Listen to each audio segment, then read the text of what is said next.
اصحاب فیل کا واقعہ۔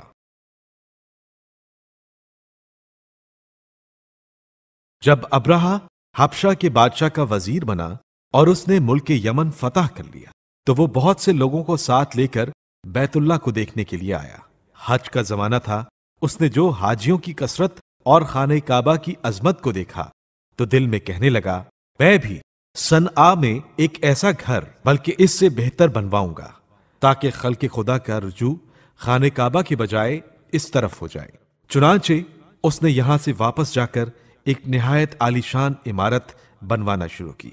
جب حسب خواہش عمارت تیار ہو گئی تو اس عبادت خانے کا نام اس نے قلیس رکھا، اور نجاشی بادشاہ حبش کو، جس کا وہ ماتحت تھا، ایک خط میں یہ لکھا کہ میں نے آپ کے نام سے یہاں ایک کلیسا بنوایا ہے تاکہ کعبے کی بجائے لوگ حج کو یہاں آیا کریں۔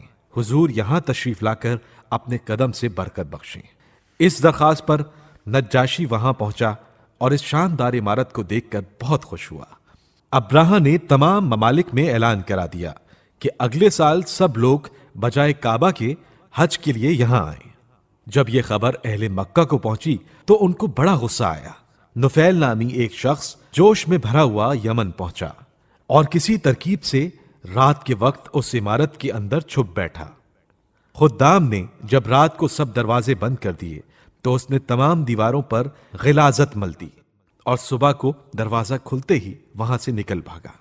جب ابرہہ کو یہ خبر ملی تو سمجھ گیا کہ یہ کام عرب کے سوا کسی اور کا نہیں۔ اسی وقت سے اس نے خانہ کعبہ کے ڈھانے کا ارادہ کر لیا۔ وہ بہت جلد ایک عظیم الشان لشکر لے کر کعبے کی طرف روانہ ہو گیا۔ اس کے ساتھ بہت سے کوہ پیکر ہاتھی بھی تھے، جن میں محمود نامی ایک سفید ہاتھی تو بلا ہی کا بدمست اور جنگجو تھا۔ جب ابرہہ کا لشکر سرزمین مکہ پر پہنچا تو جتنے اونٹ اہل مکہ کے جنگلوں میں چر رہے تھے، اس کے لشکر والوں نے تمام اونٹوں کو پکڑ کر اپنے پڑاؤ پر پہنچا دیا۔ ان اونٹوں میں بہت سے اونٹ حضرت عبد المطلب علیہ السلام کے بھی تھے۔ جب چرواہا روتا پیٹتا آیا اور یہ حال بیان کیا تو حضرت عبد المطلب علیہ السلام اس کی شکایت کرنے کے لیے ابرہہ کے پاس پہنچے۔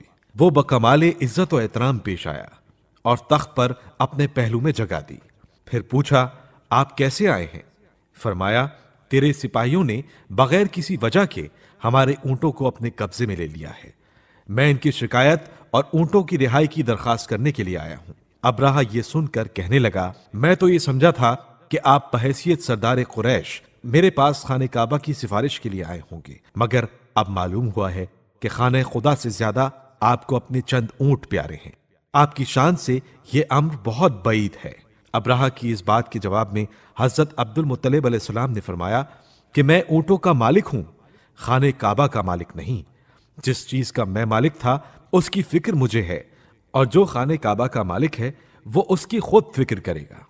ابرہہ نے کہا، میں آپ کو آگاہ کرتا ہوں کہ خانہ کعبہ کو گرائے بغیر یہاں سے نہیں ہٹوں گا۔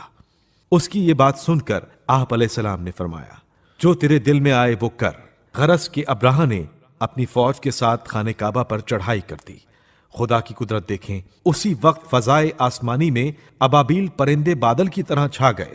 ان کی چونچ اور پنجوں میں چھوٹی چھوٹی کنکریاں تھیں، جس کے اوپر وہ کنکری گر جاتی تھی بدن کو بندوق کی گولی کی طرح چھیدتی ہوئی نکل جاتی تھی۔